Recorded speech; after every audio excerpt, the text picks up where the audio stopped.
Now, Britain's obesity crisis is said to be costing the NHS more than £5 billion a year, with experts warning the service could be swamped if action... Joining us now to discuss that from our central London studio, the founder of the Self-Esteem team, Natasha Devon. Good morning to you, Natasha. Lucy Wyndham-Reid too, who's a personal trainer amongst many other things. Lucy, good morning to you. And with me here in the studio, the dietitian and nutritionist, Dr. Sarah Schenker.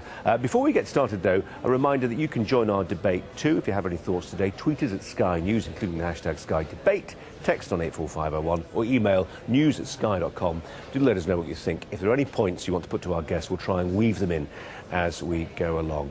Sarah, let's start with you if I can. Are diets a waste of time? That's our question. It's my question to you. That's a big question.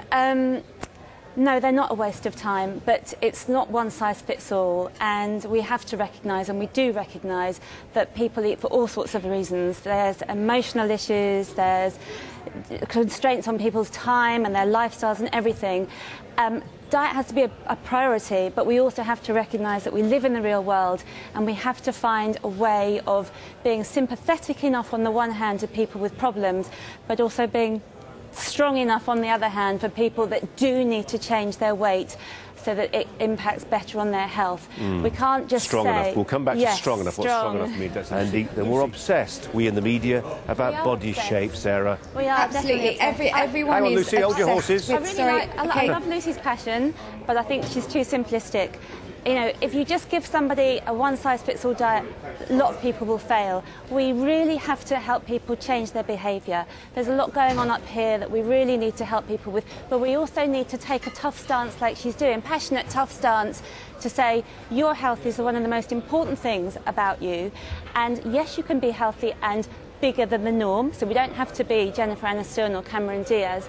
But we have to know when that the size of your body impacts your health in a negative way, and we don't have to be stick insects, but we do need to exercise, we do need to eat healthily, but some people don't really, you know, just don't have the motivation to change. Lucy, we don't need to be sticky. Let's talk about guilt, let's talk about stigma, let's talk about personal responsibility, Sarah. We had, what was it, 4 weeks ago, European Court said, ruled that obesity is a disability.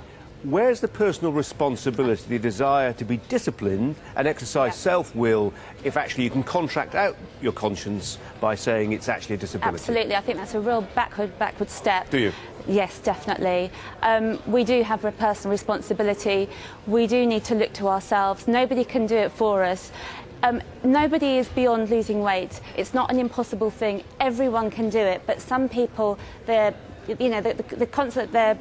odds are stacked against them, and as you become more obese, your hormones change in such a way that you find it more and more difficult. So it has to stop at childhood. It has to stop when you notice that those extra few pounds have gone on. Now, how you choose to do it is up to you. There is loads of, from Faddy to the sensible diets out there, and you have to find the one that you can go with. Sarah, Lucy, Natasha, I'm afraid we're out of time, but we really appreciate your contributions. Thanks ever so much.